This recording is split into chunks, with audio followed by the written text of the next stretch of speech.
Best case scenario for the Browns in 2025. Again, I know you talked about this on the Locked On Browns podcast. So I was trying to have some fun with the idea that I know how these things go in the lead up to the season.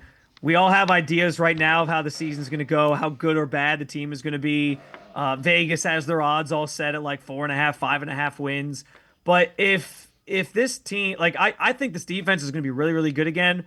I'm not going to say they're guaranteed to be top five like they were 2 years ago, but I think last year, if you were watching those games, Dave, that defense as they got a bad rap, but it was a lot of short fields they were defending. It was a lot of turnovers from the offense that they had to sort of try to bail them out of. So it wasn't like they were given the best opportunities all the time. I still think they did a solid job overall of keeping the Browns in as many games as possible. But when your offense is going three and out most drives, it's kind of hard to limit scoring from other teams. So I think the defense has a chance to be really good. I think the pass rush in particular is maybe the best it's been, since Kevin Stefanski and Andrew Berry have been here. They have a really deep, I think, cast of guys there.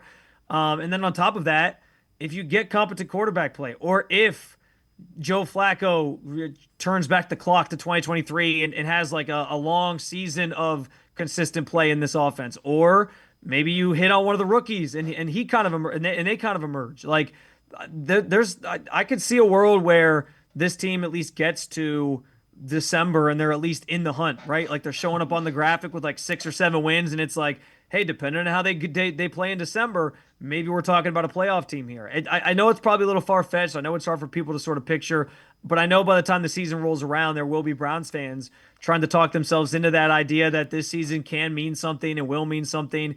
I also think the presence of this new revamped run game that they're going to have is going to be so pivotal because that's going to be the identity of the offense. And as was kind of said on one of those clips you played, like having a solid run game can also work wonders if a rookie quarterback is starting because it takes some pressure off of them. So I think this I'm not going to sit here and tell you today that this team is going to be a playoff team, but I do think like if the defense is as good as I think it's going to be, and the offense can figure some things out, and you get at least, and if you get quarterback play that isn't putting you behind the eight ball or costing you games, there's nothing saying like they can't put up a fight and at least be in that playoff conversation potentially by the time the season gets sort of towards the waning weeks, and you're sort of fighting for your life there. Yeah, that's kind of where I think they're going to be as well, without question.